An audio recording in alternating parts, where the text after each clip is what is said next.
नमस्कार दर्शक बंधु मु आज यही वीडियो रे आपण मानू कहवाकू जाउछि मेथी परोटा पिठा किपरि प्रस्तुत करंती। जदि आपण माने केही चैनल रे नुआ थांती चैनल को सब्सक्राइब करंतु एवं पाखरे आसुथिबा बेल आइकन टी ऊपरे प्रेस करी पुनी ऑल नोटिफिकेशंस ऊपरे क्लिक कर दियंतु। ताहेले एमिति जहा भी किछि नुआ नुआ रोसई संबंधी वीडियो अपलोड करी सर्वप्रथमे आपण माने देखिबा को पाई परिबे एवं चैनल को यथेष्ट मात्रा रे लाइक शेयर करबा को मध्य भूलिबेनी। ताहेले चलंतु देखिनबा मेथी परोटा पिठा किपरि प्रस्तुत करंती एवं एथि पई कोन कोन सामग्री प्रथमे नेबा को हुए।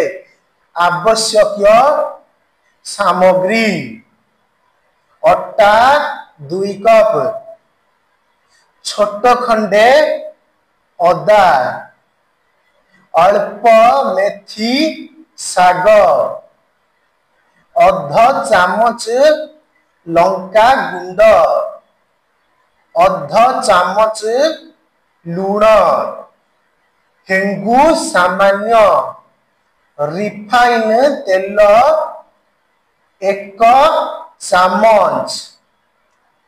प्रस्तुति प्रणाली मेथी साग को छोट छोट करी काटी अटारे मिसांतु।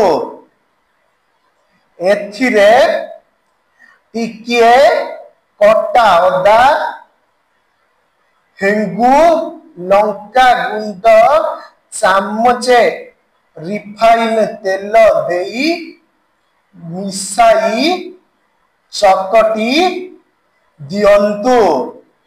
छोट छोट गुड़ा करी परोटा परी बेली फ्राई पैन रे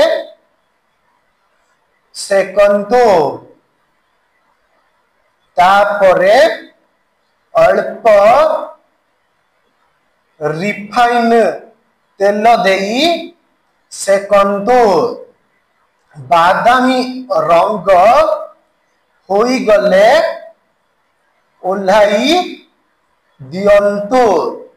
एहाकू गरम टमाटो सॉस सहित परसंतु।